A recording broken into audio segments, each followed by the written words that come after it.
नमस्कार. आपण पाहताय न्यूज 18 लोकमत. आपल्या सगळ्यांचं स्वागत. मी मिलिंद भागवत. महाराष्ट्राच्या इतिहासाला जागतिक पातळीवर जी ओळख प्राप्त झाली आहे ती आपल्या राज्यातल्या किल्ल्यांमुळेच. पण याच गडकिल्ल्यांचं जतन आपण कसं करतो हे आपल्या सगळ्यांनाच माहिती आहे. कारण या किल्ल्यांबद्दल सरकार दरबारी सुरुवातीपासूनच अनास्था आहे आणि त्यात हे किल्ले बघायला किंवा फिरायला जाणारे नागरिक सुद्धा काही वेळेला फारच हलगर्जीपणानं वागतात. महाराष्ट्रात अनेक किल्ले आहेत.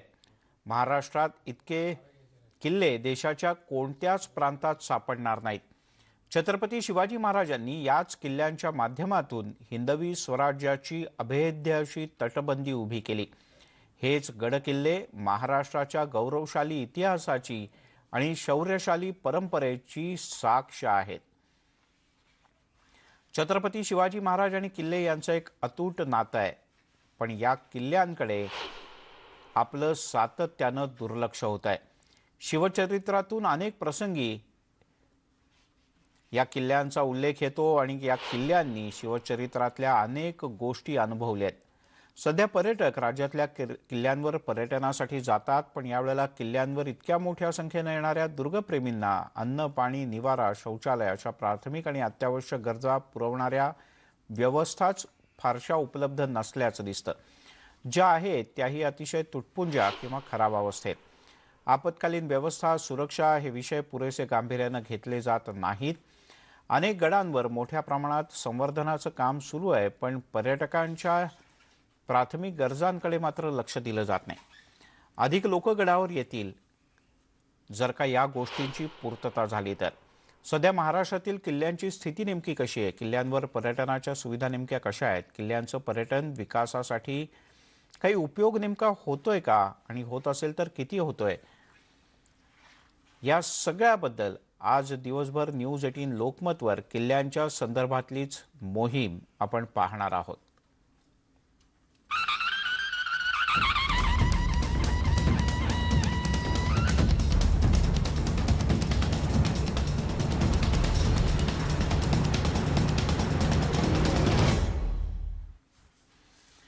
राज्यातले गड आणि किल्ले हा आपल्याला मिळालेला शौर्याचा वारसाच आहे जणू. गडकिल्ले गतवैभव काळाची साक्ष देतात. कोल्हापूर जिल्ह्यातले अनेक गडकिल्ले आपलं अस्तित्व टिकवून आहेत, पण त्याचं संवर्धन मात्र होत नाही. ही दुर्दैवाची बाब. प्रशासन आणि सरकारकडून सुद्धा याची फारशी दखल घेतली जात नाही. छत्रपती शिवाजी महाराजांच्या पदस्पर्शानं पावन झालेले किल्ले पन्हाळगड हा एक ऐतिहासिक दस्तऐवजच जणू. त्याच्या संवर्धनासाठी, रक्षणासाठी किमान तो सुस्थितीत राहील यासाठी फारसे प्रयत्न होताना दिसत नाहीत आणि तशी इच्छाशक्ती सुद्धा नसल्याचं दिसतं. पाहुयात थेट पन्हाळगडावरून तिथल्या परिस्थितीबद्दल आमचे प्रतिनिधी संदीप राजगोळकर यांनी घेतलेला हा विशेष आढावा. कोल्हापूर जिल्ह्याला धार्मिक आणि ऐतिहासिक असं मोठं महत्त्व आहे आणि त्यामुळेच कोल्हापूर जिल्ह्यामध्ये देखील गड किल्ल्यांची संख्या मोठ्या प्रमाणामध्ये आहे. जवळपास 7 ते 8 गड किल्ले संपूर्ण जिल्ह्यामध्ये आजही अस्तित्वात आहेत आणि महत्त्वाचा यापैकीच एक किल्ला म्हणजे किल्ले पन्हाळगड. मी या पन्हाळगडावरची एक वास्तू आहे ऐतिहासिक, त्या वास्तूची मी सध्याची परिस्थिती तुम्हाला दाखवतो. कलावंतींचा सज्जा म्हणून या वास्तूला खरं तर ओळखलं जातं. मनोरंजनासाठी अनेक वर्षांपासून म्हणजे छत्रपती शिवाजी महाराजांच्या कालावधीच्या आधीपासून खरं तर हा पन्हाळगड अस्तित्वात आहे आणि याच गडावरची ही ऐतिहासिक वास्तू जर आपण पाहिली तर अनेक ठिकाणी अशा पद्धतीनं दगडं खरं तर खाली आलेले आहेत, ढासळत आहेत त्या सगळ्या या भिंती. आणि दुसरीकडे जर आपण पाहिलं तर अनेक ज्या म्हणजे झाडं जी आहेत, वनस्पती ज्या आहेत, त्या सगळ्या या आपण पाहतो की या भिंतींवर उगवलेल्या आहेत. ती कुठल्याही प्रकारची स्वच्छता या ठिकाणी करण्यात आलेली नाही. त्यामुळे अजूनही किती दगडं ढासळायची वाट प्रशासन बघतंय किंवा पुरातत्व खातं बघतंय. खरं तर हा एक यक्ष प्रश्न म्हणावा लागेल. आत्ता आपण बघतो की हा तर दगड आहे, त्याच्या बाजूला ही 3 ते 4 दगड या ठिकाणी पडलेली आहेत. ही भिंत पूर्णपणे आपण वरून खाली जर नजर टाकली तर पूर्णपणे ती कोसळलेली आहे. त्याच्या बाजूला या सज्जामध्ये जायची जी कमान आहे आपण बघतोय, अतिशय देखणी अशी ही चौकट आहे, म्हणजे दगडी चौकट आहे. त्याच्यावरती ही झाडं आपण बघतोय वरती उगवलेली आहेत. आणि त्या सज्जामध्ये आत आल्यानंतर जर आपण पाहिलं तर इतका गारवा आहे या भागामध्ये कारण पूर्णपणे हे दगडी बांधकाम आहे, सिमेंटचा वापर कुठेही या भागामध्ये केला नाही. आणि इथलं मात्र एक धक्कादायक चित्र दाखवतो तुम्हाला, ती म्हणजे आत्ताही या ठिकाणी ही दारूची बाटली अशीच पडलेली आहे. त्याच्या आजूबाजूला टोपणं आपल्याला दिसतात त्या बाटलीची. म्हणजे गड किल्ल्यांवर मद्यपान करू नये प्रशासन अनेक वेळेला सांगत असतं, स्थानिक सांगत असतात, शिवप्रेमी सांगत असतात, तरी देखील त्या समोरच्या कोपऱ्यामध्ये देखील काही पाण्याच्या बाटल्या, गुटख्याच्या पुड्या ज्या आहेत त्या पडलेल्या आहेत. त्यामुळं पन्हाळगडवर येणारा जो पर्यटक आहे, जो शिवप्रेमी आहे, तो नेमकं या ठिकाणी आल्यानंतर त्याला इतिहास समजतो का किंवा इतिहासाची प्रचिती होते का, हे चित्र बघून नक्कीच होत नसणार. ही दुर्दैवी बाब खरं तर म्हणावी लागेल. आणि आपण जर पाहिलं तर एका बाजूला पन्हाळगडाच्या एका बाजूला म्हणजे सज्जा आहे आणि त्याच्या चारी बाजूचं म्हणजे चित्र मी तुम्हाला दाखवतो. ही भिंत जरी काही प्रमाणामध्ये आपल्याला ही या ठिकाणी सुरक्षित दिसत असली तरी दुसऱ्या बाजूला मात्र आत्ताही आपण पाहतो की ह्या भिंतीवर देखील अनेक वनस्पती ह्या उगवलेल्या आहेत. त्यामुळं स्वच्छता तर राखली जातच नाही, पण डागडुजी देखील केली जात नाही. त्यामुळं जरी इतर बाबींमध्ये प्रशासन पन्हाळगडावर कामं करत असल्याचा दावा करत असला तरी ह्या ऐतिहासिक वास्तू मात्र कधी नेमक्या जतन केल्या जाणार हा एक मोठा प्रश्न आहे. आणि हे आता मी आलेलो आहे पुन्हा दुसऱ्या बाजूला म्हणजे पूर्वेकडच्या बाजूला, तिकडचं देखील मी चित्र तुम्हाला दाखवणार आहे की या ठिकाणी देखील कशी दुरावस्था होते. मी कॅमेराच्या माध्यमातून दाखवायचा प्रयत्न करतो. ही भिंत अरुंद भिंत आहे. वरती जर आपण पाहिलं तर 2 मजली कदाचित ही इमारत असावी, ही वास्तू असावी त्या काळापासून. पण त्यानंतर आपण बघतोय गवत उगवलेलं आहे, अनेक जी दगड आहेत ती सगळी कोसळलेली आहेत. म्हणजे एखादी नैसर्गिक आपत्ती आल्यानंतर ज्याप्रमाणे इमारतीची वास्तूची अवस्था असते तशी परिस्थिती दुर्दैवानं या कलावंतींचा सज्जा म्हणून ज्या वास्तूला ओळखलं जातं त्या वास्तूमध्ये आपल्याला पाहायला मिळते. ह्या ठिकाणी जर आपण पाहिलं तर ही इतकी छोटी कमान आहे, म्हणजे अगदी ती 4 फुटाची असावी. ह्या कमानीमधून खरं तर आत जायला लागतं. इथं आल्यानंतर देखील आत जर आपण पाहिलं तर बाहेर जायला देखील अशीच छोटीशी ही चौकट आहे या ठिकाणी देखील, आणि दुसऱ्या बाजूला देखील अशीच चौकट आहे. आणि त्यातूनच आपल्याला या सज्जामधून खरं तर बाहेर यावं लागतं. आणि सगळ्यात महत्त्वाची गोष्ट मी सांगू इच्छितो की ह्या सज्जावरून दिसणारं हे नयनरम्य असं दृश्य आपण जर नजर टाकली तर अनेक ठिकाणी तुम्ही गेला असणार आहे, पण आपण जर पाहिलं तर अगदी पावनगड आहे ह्या बाजूला, म्हणजे उजव्या बाजूला आपल्या पावनगड आहे. आणि पावनगडापासूनची ही सगळी जी भौगोलिक परिस्थिती आहे ती आपल्याला या ठिकाणी पाहायला मिळते. खाली शेती आहे, अनेक गावं देखील आहेत. त्यामुळं किती उंचावर आपण आहे याचा फक्त याची आपल्याला कल्पना खरं तर येऊ शकते.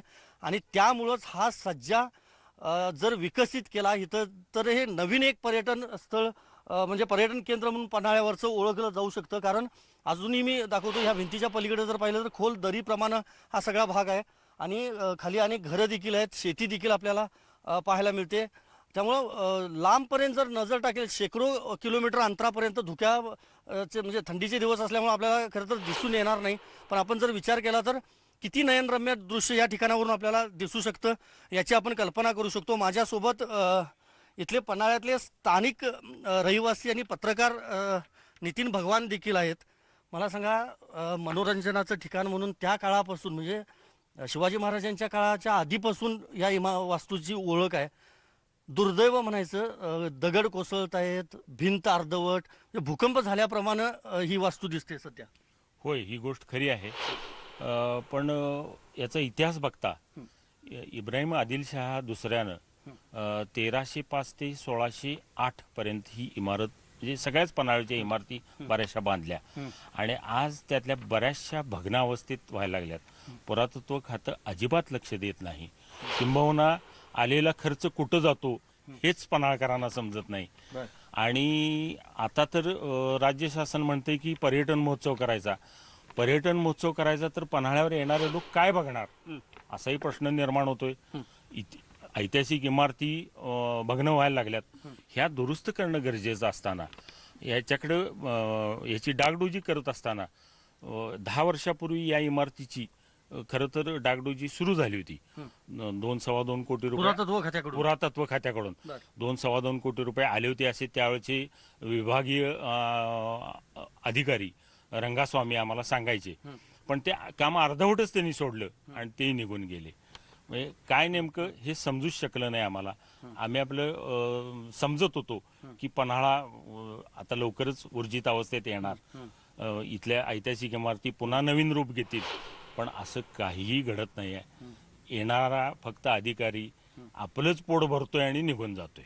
अगदी हे खरं तर दुर्दैव म्हणावं लागेल शिवप्रेमींचं, या गड किल्ल्यांचं देखील. कारण पन्हाळ्याची जर ओळख सांगायची झाली तर छत्रपती शिवाजी महाराज असतील, छत्रपती संभाजी महाराज असतील, ह्या दोन्ही राजांचं वास्तव्य जे आहे ते रायगड नंतर सगळ्यात जास्त याच पन्हाळगडावर होतं. आणि कोल्हापूर जिल्ह्याचा एक ऐतिहासिक हा ठेवा म्हणावा लागेल, इव्हन पश्चिम महाराष्ट्राचा देखील ठेवा म्हणावा लागेल. त्यामुळं ज्याप्रमाणे इतर बाबतीत प्रशासन, राज्य सरकार, केंद्र सरकार पैसा खर्च करतं, निधी खर्च करत असतं, तसं गड किल्ल्यांच्या संवर्धनासाठी देखील हा खर्च होणं गरजेचं आहे, अपेक्षित आहे.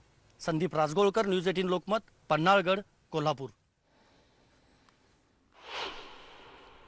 तेव्हा पन्हाळगडाची काय स्थिती आहे ते तुम्ही पाहिलं. पन्हाळगडावर छत्रपती शिवाजी महाराज वास्तव्याला असताना त्यांना भेटायला येणाऱ्यांसाठी एक वास्तू होती.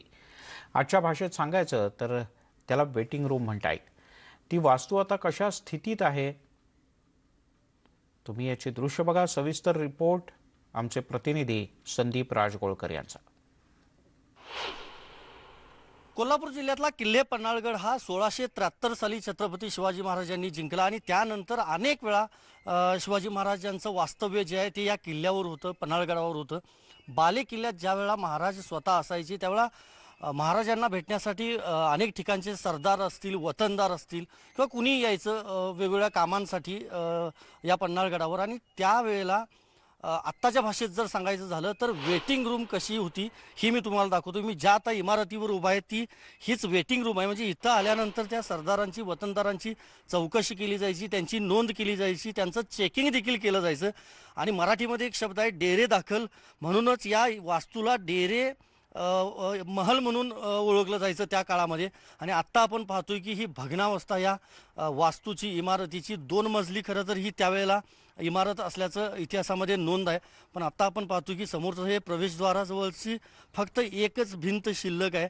त्याच्या 4ही बाजूच्या भिंती ज्या आहेत त्या पूर्णपणे ढासळलेल्या आहेत. गवताचं साम्राज्य वरती आपल्याला पाहायला मिळतंय, वनस्पती झाडांचं साम्राज्य, झुडपांचं साम्राज्य जे आहे ते पाहायला मिळतंय. हे जुन्या काळातलं बांधकाम होतं आहे आणि हे बांधकाम खरं तर जपलं गेलं पाहिजे होतं. पुरातत्व खातं असेल, राज्य सरकार असेल, केंद्र सरकार असेल त्यांच्याकडून. कारण प्रत्येक गड किल्ल्यावरची इमारत, वास्तू म्हणजे तो एक ऐतिहासिक ठेवा असतो. पण पन्हाळगडावरचं डेरे महलचं हे विदारक स्वरूप बघून नक्कीच कुणालाही चांगलं वाटणार नाही. कारण छत्रपती शिवाजी महाराजांचा पाय या गडाला लागलेला आहे. पन्हाळगडावर त्यांचं वास्तव्य होतं, संभाजी महाराजांचं देखील होतं. आणि मी म्हटल्याप्रमाणे वेटिंग रूम म्हणजे किती महत्त्व होतं असणार या इमारतीला. आणि महत्त्वाचं म्हणजे ती डेरे महल म्हणून त्या काळात जरी ओळख असली, नंतर मात्र ज्या करवी संस्थापिका अशी ओळख असलेल्या महाराणी ताराराणी त्यांच्या काळामध्ये रेडे महल म्हणून या इमारतीची ओळख झाली. त्याचं कारण असं आहे की कोकणचं प्रवेशद्वार म्हणून पन्हाळगडला ओळखलं जातं. कारण पन्हाळ्यावरून पुढे गेल्यानंतरच आंबा घाटातून आपण खाली रत्नागिरी जिल्ह्यामध्ये प्रवेश करतो. त्यामुळे जो महसूल असायचा किंवा जी काही साहित्य असायचं सगळं कोकणातलं येणारं ते सगळं रेड्यांच्याद्वारे या पन्हाळगडावर आणलं जायचं. आणि त्यामुळं त्यानंतर इथं रेड्यांना देखील या वास्तू आणि परिसरामध्ये बांधलं जायचं. म्हणूनच याला रेडे महल देखील म्हटलं जातं. आणि सोमेश्वर तलावाला अगदी लागूनच ही वास्तू आहे, ही देखील भग्नावस्थेतच आहे.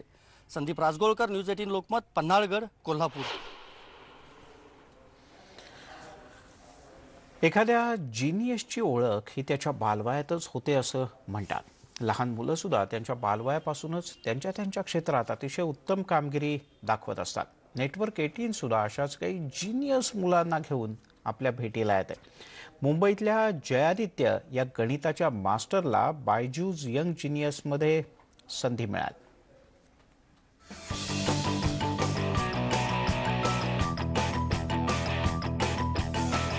मैथ्स में मैं बहुत चीज़ें कर लेता हूँ और मैं मेमोरी में भी कर लेता हूँ बहुत चीज़ें. मेमोरी में मेरे पास एक किड्स वर्ल्ड रिकॉर्ड है बाइनरी 5 मिनट्स में. उसमें 1s and 0s मुझे याद करने होते हैं. और मैथ्स में मेरे पास डिवीजन का किड्स वर्ल्ड रिकॉर्ड है 10 डिजिट डिवाइड बाय 5 डिजिट.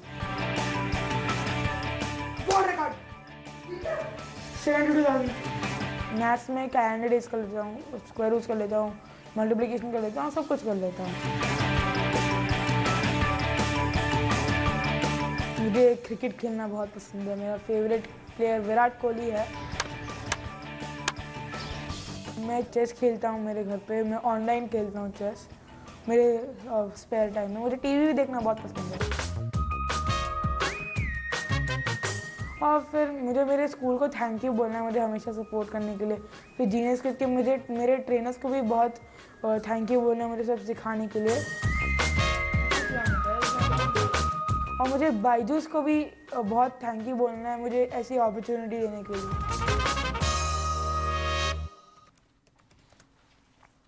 या छोट्या गणित मास्टरनं आंतरराष्ट्रीय स्तरावर आपल्या देशाचं नाव उज्ज्वल केलं आहे। हा संपूर्ण एपिसोड तुम्ही शनिवारी संध्याकाळी 7:30 वाजता बायजूज यंग जिनियस स्पेशल शोमध्ये पाहू शकणार आहात। यासोबतच बुलेटिनमध्ये एक छोटासा ब्रेक घेऊयात। ब्रेकनंतर काही खास।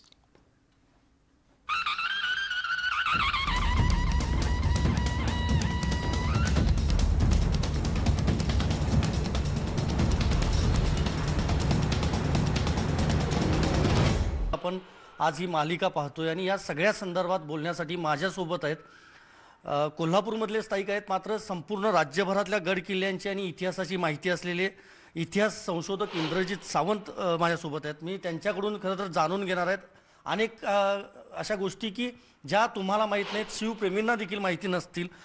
एकतर ही आमची मोहीम आहे न्यूज 18 लोकमतची, संवर्धन झालं पाहिजे ही शिवप्रेमींची मागणी आहे, तमाम महाराष्ट्रवासियांची देखील मागणी आहे। पण तुमची पहिली प्रतिक्रिया एकतर गड किल्ल्यांबाबत काय तुमचं सध्याचं मत आहे, आणि अर्थातच सुरुवात मी करेन कोल्हापूरपासून, कारण कोल्हापूर जिल्ह्यात 10 ते 12 गड किल्ले आहेत, आणि मग राज्यातल्या इतर किल्ल्यांबाबत देखील काय सांगाल? कोल्हापूरच्या गड किल्ल्यांमधला एक प्रमुख गड पन्हाळगड आहे। आज जर आपण तिथं जाऊन बघितलं तर त्याचं गडपण म्हणून काय राहिलेलं नाही आहे। त्या ठिकाणी अनधिकृत बांधकामं झालेली आहेत। त्याच्यामध्ये तुम्ही बघत असाल तर मोठ्या मोठ्या पाण्याच्या टाक्या, त्यामुळे त्याची स्कायलाईन बाहेरून तो गड दिसायचा, तो सुद्धा आता गडपण राहिलेला नाही। पाण्याच्या टाक्या झालेल्या आहेत, रस्ते झालेले आहेत किल्ल्यांवर, तटबंदीची पूर्ण ढासळायला लागली आहे। पन्हाळगडची तटबंदी 75% पन्हाळगडची तटबंदी ढासळलेली आहे, म्हणजे ते आता राहिलेलं नाही। 3 दरवाजा जो पन्हाळ्याचं नाक आहे, जो अतिशय सुंदर दरवाजा आहे आणि ते आर्किटेक्चर आहे त्यावेळेचं, त्या दरवाजाला तुम्ही बघितलं तर एक मोठी भेग गेली। त्यामुळं पन्हाळ्याचीच अवस्था जर अशी असेल एक प्रमुख किल्ल्याची, तर बाकीच्या किल्ल्यांवर आपण काय बोलायचं? विशाळगड सारखा किल्ला जो मराठ्यांची एकेकाळी राजधानी होती, औरंगजेबाला त्यानं 6 महिने झुंजवलं विशाळगडच्या किल्ल्यानं, महाराणी ताराबाईंनी त्या किल्ल्यावरनं। आणि अशा किल्ल्यावर तुम्ही बघितला तर आज आपल्याला काय दिसतंय? तिथं दर्गा आहे, ते धार्मिक ठिकाण आहे, हे मान्य आहे, पण विशाळगडचं तुम्ही आधुनिकीकरण किती करणार आहात? विशाळगडवर तिथं जाऊन आपण शिवाजी महाराजांचा इतिहास तिथं बघायचा काय? तिथं कोंबड्यांची पिसं ते बळी दिला जातो, तिथं कोंबड्यांची पिसं, दारू आणि त्या रूम्स, असं खूप खूप विदारक चित्र कोल्हापूरच्या किल्ल्यांचं आहे। म्हणजे बघितलं तर अनेक अडचणी आहेत कोल्हापूरच्या किल्ल्यावर। एक तर तिची स्वच्छता, तिथं दारूबंदी झाली पाहिजे हा विषय आहेतच, अतिक्रमण तिथं झालेले आहेत। दुसरी एक अडचण ही आहे की कोल्हापूरचे किल्ले जे आहेत त्यातले पन्हाळगडचा किल्ला जो आहे तो केंद्रीय संरक्षित स्मारक आहे, आणि ही सगळ्या महाराष्ट्रातल्या किल्ल्यांची वर्गवारी केली आपण तर किल्ले अनेक आहेत, जवळजवळ 400, 450, 500 किल्ले आहेत नव्यानं महाराष्ट्रामध्ये। महाराष्ट्रामध्ये म्हणजे आत्ताच्या महाराष्ट्र राज्यामध्ये एवढे किल्ले आहेत। गड्या, लहानकोट, प्रमोद मांडे सरांनी त्याची वर्गवारी केलेली आहे आणि खूप चांगलं पुस्तक सुद्धा त्यांनी त्या विषयावर काढलेलं आहे। तर अनेक किल्ले नव्यानं सुद्धा इंट्रोड्यूस व्हायला लागलेले आहेत। नव्यानं शोध अनेक किल्ल्यांचा लागायला लागलेला आहे की जिथं किल्ले होते म्हणून, पण ते लहान लहान सगळे गोष्टी आहेत। पण महाराष्ट्रातल्या किल्ल्यांचे ह्याच्यामध्ये 3 भागात मी वर्गवारी करतोय। एक आहे केंद्रीय पुरातत्व खातं जे आहे त्यानं संरक्षित केलेले, म्हणजे राष्ट्रीय स्मारकाचा दर्जा मिळालेले किल्ले आहेत। दुसरे किल्ले आहेत म्हणजे त्याच्यामध्ये रायगड येतो, त्याच्यामध्ये सिंधुदुर्ग येतो, त्याच्यामध्ये खांदेरीचा किल्ला येतो, त्याच्यामध्ये विजयदुर्ग येतो, त्याच्यामध्ये सिद्ध्याचा, हाबश्याचा, जजिरे महरूब, जंजिरा येतो, देवगिरीचा किल्ला येतो। ह्याच्यावर नियंत्रण सगळं केंद्राचं, पूर्ण केंद्राचं, केंद्रीय पुरातत्व खात्याचं नियंत्रण, केंद्रीय पुरातत्वच्या देखभालीकडे, मालकी केंद्रीय पुरातत्व खात्याकडे असणारे हे किल्ले आहेत। 2 नंबरचा आहेत राज्य संरक्षित झालेले किल्ले, म्हणजे राज्याचं पुरातत्व खातं जे आहे त्या राज्याच्या पुरातत्व खात्यानं संरक्षित केलेले किल्ले आहेत। आणि खरं तर केंद्रीय संरक्षित जे काही किल्ले आहेत यादीमधले ते सुटल्यानंतर जी महत्त्वाची मॉन्युमेंट आहेत, राष्ट्रीयदृष्ट्या महत्त्वाची मॉन्युमेंट आहेत, ती सगळीच राज्य सुरक्षित स्मारक म्हणून गणली जावीत असं तो कायदा करतानाच नोंद केलेली आहे. पण त्याचं सुद्धा एक नोटिफिकेशन व्हावं लागतं आणि त्यामुळं काही किल्ले राज्य पुरातत्व खात्यानं सुद्धा नोटिफाईड केलेले आहेत. म्हणजे त्याच्यामध्ये तोरण्याचा किल्ला आहे, त्याच्यामध्ये तुमचा राजगडचा किल्ला आहे, त्याच्यामध्ये विशाळगड सुद्धा येतो, त्याच्यामध्ये बुदरगड येतो कोल्हापूर जिल्ह्यातला, रांगण्याचा किल्ला येतो, अनेक किल्ले आहेत. जे पन्हाळगड नाही, पन्हाळ हा केंद्रीय पुरातत्व खात्याकडे आहे. आणि पण हे सोडल्यानंतर परत तिसरी वर्गवारी आहे की हे दोन्हीच्या लिस्टमध्ये ते किल्ले नाही आहेत. म्हणजे त्याला वालीच कोण नाही आहे. उदाहरणार्थ तुम्ही घ्यायचा झाला तर प्रतापगडचा किल्ला आहे, अजिंक्यताराचा किल्ला आहे, पन्हाळ्या शेजारचा पावनगड आहे. असे अनेक किल्ले आहेत जे इतिहासाच्या दृष्टीने महत्वाचे आहेत. म्हणजे पुरंदर सारखा किल्ला जो आहे, आपण बघत असाल की पुरंदर हा संभाजी महाराजांचं जन्मस्थान, त्यानंतर शिवाजी महाराजांची पहिली लढाई महाराजांनी जी आदिलशाह संघ दिली ती पुरंदर किल्ल्यावरनं दिलेली आहे. अनेक घटना पुरंदरशी निगडीत आहेत. त्याच्यानंतर नंतरच्या सुद्धा घटना आहेत पुरंदरच्या, मराठ्यांच्या इतिहासात घडलेल्या महत्वाच्या घटना. पण पुरंदरचा किल्ला हा भारतीय लष्कराच्या ताब्यात आहे. खूप खूप धन्यवाद न्यूज 18 लोकमतशी बोलल्याबद्दल. आपण पाहिलं की इतिहास संशोधक इंद्रजित सावंत यांनी पूर्ण इतिहासामध्ये किती गड किल्ल्यांना महत्त्व आहे आणि ते कसे जपले गेले पाहिजे, त्याचं जतन संवर्धन कसं केलं गेलं पाहिजे, कुठल्या किल्ल्याचं काय वैशिष्ट्य आहे, त्या काळात कशा पद्धतीनं ते बांधले गेले याचा सगळा उलगडा केला. यानंतर तरी केंद्र सरकार, राज्य सरकार असेल किंवा पुरातत्व खातं असेल त्यांच्याकडून काही हालचाली होतात का गड किल्ल्यांसाठी? शिवप्रेमींसाठी जो ऐतिहासिक ठेवा समजला जातो त्या गड किल्ल्यांसाठी हे पाहणं महत्त्वाचं असणार आहे. संदीप राजगोळकर, न्यूज 18 लोकमत, कोल्हापूर. त्यामुळे अन्य ठिकाणून कोणी येऊन या किल्ल्यांचं जतन संवर्धन करणार नाही किंवा कुठे तुटफूट होत असेल, काही गैरगोष्टी होत असतील तर त्या बाहेरून कोणी येऊन करणार नाही, तर त्या तुम्हाला आम्हालाच कराव्या लागतील. छोटासा ब्रेक घेऊयात. सर्व प्रकारच्या ताज्या अपडेट्ससाठी news18lokmat.com या आमच्या वेबसाईटला लॉग ऑन करा. फेसबुक आणि ट्विटरवर आम्हाला फॉलो करा.